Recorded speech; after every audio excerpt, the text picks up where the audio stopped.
Hello everyone, welcome to the exam time. Sir, micro economics का last video है, इसके बाद हमारा माइक्रो इकोनॉमिक खत्म हो जाएगा और जो हमारा आज का टॉपिक होने वाला है वो है theory of theory of rent, theory of wages, profit and interest, basically pricing the factors of production. इस टॉपिक का नाम है। देखो, इस टॉपिक से क्वेश्चंस आने के बहुत कम चांसेस हैं, लेकिन मैं कवर अप करवा दे रहा हूं। मैं बेसिक तुम्हें ओवरव्यू दूंगा। अगर तुम्हें इसका डिटेल देखना है तो टेलीग्राम पे मुझे तुम मैसेज करना या व्हाट्सएप पे मुझे तुम मैसेज करना। मैं तुम्हें इस चैप्टर्स के डिटेल वीडियोस भेज दूंगा। ठीक है। फिलहाल यहाँ पे मैं बेसिक्स करवा दे रहा हूँ जहां तक, जिससे क्वेश्चंस कुछ ना कुछ तो निकल ही जाएंगे। वैसे चांसेस बहुत कम है कि इससे क्वेश्चन तुम्हें देखने को मिलेंगे। तो हमारा जो आज का टॉपिक है वो है pricing the factors of production. Factors of production क्या होते हैं? जिसके थ्रू हम लोग चीजों को प्रोड्यूस करते हैं। जैसे कि हमारे फैक्टर्स ऑफ प्रोडक्शन क्या हो जाएंगे, जैसे मैं तुम्हें बताऊं तो सबसे पहले लैंड लेते हैं, दूसरा लेबर, तीसरा कैपिटल, और चौथा क्या होता है? एंटरप्रेन्योर। अब क्वेश्चन आता है, इन्हीं की प्राइसिंग हमें करनी है। लैंड के बदले तुम क्या देते हो? रेंट देता हूं सर। लेबर के बदले क्या देते हो भाई? वेजेस देता हूं। कैपिटल पे क्या हमें मिलता है? इंटरेस्ट मिलता है। और एंटरप्रेन्योर्स को क्या मिलता है? प्रॉफिट्स मिलते हैं। तो इन्हीं की प्राइसिंग हमें यहां पर करनी है। ये हमारा topic pricing the factors of production. Basic है, आसान है, स्टार्ट करते हैं। सबसे पहले यहां पे आता है मार्जिनल प्रोडक्टिविटी और थ्योरी ऑफ डिस्ट्रीब्यूशन। समझते हैं। A theory of distribution formulated in 1890s which states that input to production, चाहे वो कैपिटल हो चाहे वो लेबर हो, will continue to be added until the value of its marginal product is equal to the cost of input। जब तक marginal product की जो वैल्यू है वो किसके इक्वल ना आ जाए? इनपुट के कॉस्ट, जो इनपुट तुम लगा रहे हो, लेबर का कॉस्ट, लैंड का कॉस्ट, जो भी चीज तुम लगा रहे हो उसके बराबर ना हो जाए। इसके अंदर 4 प्राइसिंग होते हैं फैक्टर्स ऑफ प्रोडक्शन के। पहला है रेंट, वेजेस, प्रॉफिट और इंटरेस्ट। ये 4 है, first, second, third and the fourth. तो एक एक करके समझते हैं। सबसे पहले बात करूं अगर रेंट की, तो डेविड रिकार्डो का कहना है रेंट क्या है? वो पैसा जो है वो तो मानता हूं रेंट है। Rent is defined as that portion of earth, earth का वो हिस्सा, अर्थ का वो हिस्सा which is paid to the landlord, जो कि तुम लैंडलॉर्ड को पे करते हो for the use of original और indestructible power of soils. Indestructible powers of soil मतलब सॉइल से जो तुम आउटपुट लेते हो। क्या जमीन कभी डिस्ट्रक्ट होता है? The answer is no. तुम उसके पावर्स का इस्तेमाल कर रहे हो, उसको यूज कर रहे हो, तो उसके बदले तुम जो लैंड लॉर्ड को पे कर रहे हो, दैट इज रेंट। ये है डेविड रिकार्डो का डेफिनेशन। थ्योरीज ऑफ रेंट है, एक है रिकार्डियन थ्योरी, दूसरा है modern theory of rent. Ricardian theory Ricardo के हिसाब से दिया गया है। रिकार्डो का कहना क्या है? रेंट पेमेंट है for the use of only land, और ये डिफरेंट है किससे? कॉन्ट्रैक्चुअल रेंट से, जिसके अंदर रिटर्न मिलता है हमें कैपिटल इन्वेस्टमेंट पे, जो कि कौन करता है? लैंडलॉर्ड करता है।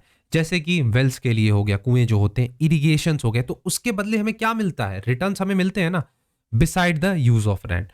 तो रिकार्डियन रेंट को हम लोग प्योर रेंट के नाम से भी जानते हैं। इंपॉर्टेंट टर्म, दोबारा से समझा रहा हूं क्या कहा गया। रिकार्डो के अनुसार रेंट क्या है? पेमेंट है किसका? जो लैंड हम लोग इस्तेमाल कर रहे हैं, सिर्फ और सिर्फ लैंड की बात हो रही है, उसके बदले। नॉट कॉन्ट्रैक्चुअल रेंट, जो कॉन्ट्रैक्ट के बेसिस पे किया गया हो, जिसपे तुम्हें रिटर्न्स मिल रहा हो, कुएं से, पानी से, इरिगेशन सिस्टम से रिटर्न्स आ रहा है, वैसे नहीं। ठीक है, only land.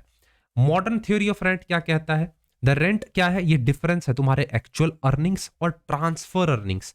It means rent का क्या हो जाएगा फॉर्मूला?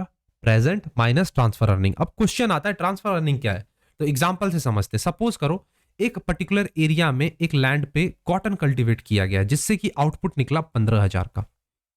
ठीक है। अगर इसी सेम एरिया को, यही सेम लैंड को, इसके नेक्स्ट बेस्ट यूज, हमने पहले क्या करा? कॉटन प्रोड्यूस करा। नेक्स्ट बेस्ट यूज इसका क्या है? Paddy cultivation. ठीक है, पैडी कल्टीवेशन वो प्रोड्यूस करते हैं, तो जो यील्ड होता है वो कितने का होगा? 12,000 का होगा, मतलब 12,000 होगा। तो जो रेंट क्या निकल जाएगा? वो 3 हो जाएगा, मतलब present minus transfer earning. Wages की बात की जाए तो वेजेस क्या होता है? जो तुम लेबर्स को पे करते हो उनके किए गए काम के बदले। तो it is defined as the price paid for the service rendered by the labours in the production process. Wages भी 4 प्रकार के होते हैं। Piece wage, time wage, money wage और रियल वेज। देखना जरा थ्योरीज ऑन वेज। कुछ थ्योरीज हैं जैसे कि पहला वेज फंड थ्योरी, दूसरा आ जाता है सबसिस्टेंस थ्योरी। क्या मैंने बोला? Subsistence theory. कभी कभी प्रोनाउंसिएशन मिस्टेक हो जाता है, जस्ट फॉर सबसिस्टेंस समझ जाना। Subsistence theory. दूसरा है वेज फंड थ्योरी। तीसरा है marginal production theory of ways और आखिर है demand supply theory of ways. तो इसमें बस नाम याद रखो, वेज फंड थ्योरी किसने दिया था? जेएस मिल ने दिया था। इस थ्योरी के अनुसार जो है वेजेस किस पे डिपेंड करता है?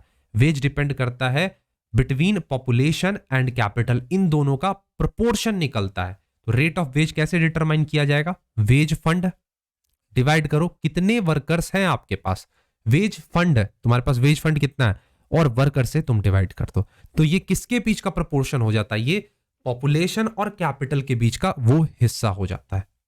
Marginal productivity theory of wages क्या कहता है? According to marginal productivity theory, wages जो होगा वो इक्वल होगा to the value of marginal productivity of labour. जो एडिशनल प्रोडक्टिविटी निकाला जा रहा है लेबर्स का, उसके बराबर। ये कुछ एजम्पशंस पे बेस्ड है कि यहां पे परफेक्ट कंपटीशन होगा, लेबर सारे ही होमोजेनस होंगे, सेम नेचर के होंगे। और ये थ्योरी किस पे बेस्ड है? डिमिनिशिंग मार्जिनल रिटर्न्स पे बेस्ड है। ये मानकर चलता है कि डिफरेंट फैक्टर्स को हम लोग सब्स्टिट्यूट कर सकते हैं एक दूसरे से। समझ गए? अब आ जाता है demand and supply theory of ways. इस थ्योरी के अनुसार जो वेजेस होंगे वो डिमांड और सप्लाई के अनुसार बनेंगे, इन दोनों के फोर्सेस से डिटरमाइन किए जाएंगे। जब परफेक्ट कंपटीशन होगा इन लेबर मार्केट तो वेज रेट डिटरमाइन होगा by the equilibrium between demand and supply. That is there is positive relationship between wage rate and supply of labour. जितना वेज रेट ज्यादा होगा उतना लेबर का supply ज्यादा होगा, यह चीज याद रखना है तुम्हें इस थ्योरी के अनुसार। चलो अब बात करते हैं इंटरेस्ट। इंटरेस्ट कब मिलता है हमें? कैपिटल के बदले, लोनेबल फंड्स के बदले मिलता है, जो कि प्रोडक्शन प्रोसेस में इस्तेमाल किए जाते हैं। इसके अंदर भी तीन theories, loanable fund theories, Keynesian liquidity preference theories और मॉडर्न थ्योरी ऑफ इंटरेस्ट, और जिसे कि हम लोग नियो कीन्शियन थ्योरी भी बोलते हैं। तो सबसे पहले बात करते हैं loanable fund theory of interest के बारे में। इस थ्योरी के अनुसार जो रेट ऑफ इंटरेस्ट होता है ये डिटरमाइन किया जाता है डिमांड एंड सप्लाई से। लोनेबल फंड जो है, कैपिटल जो है, उसके डिमांड और सप्लाई कितने, उसके बेसिस पे डिफाइन किया जाता है। कोई खास इंपॉर्टेंट नहीं है। जो हमारा लिक्विडिटी प्रेफरेंस है ये हम मैक्रो इकोनॉमिक्स में भी पढ़ेंगे, तो जस्ट ओवरव्यू दे देता हूं। यहां पे 3 पॉइंट्स है, जैसे कि transaction motive, precautionary motive, speculative. इसे अभी तुम रहने दो, मैक्रो में जब डिस्कस करूंगा तब तुम्हें चीजें ज्यादा अच्छे तरीके से क्लियर होती जाएंगी।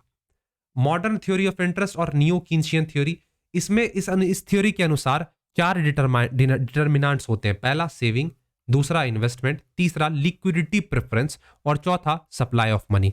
इन सबको इंटीग्रेट किया जाता है इनकम के साथ और उसके बेसिस पे हमारा क्या निकलता है? रेट ऑफ इंटरेस्ट निकलता है।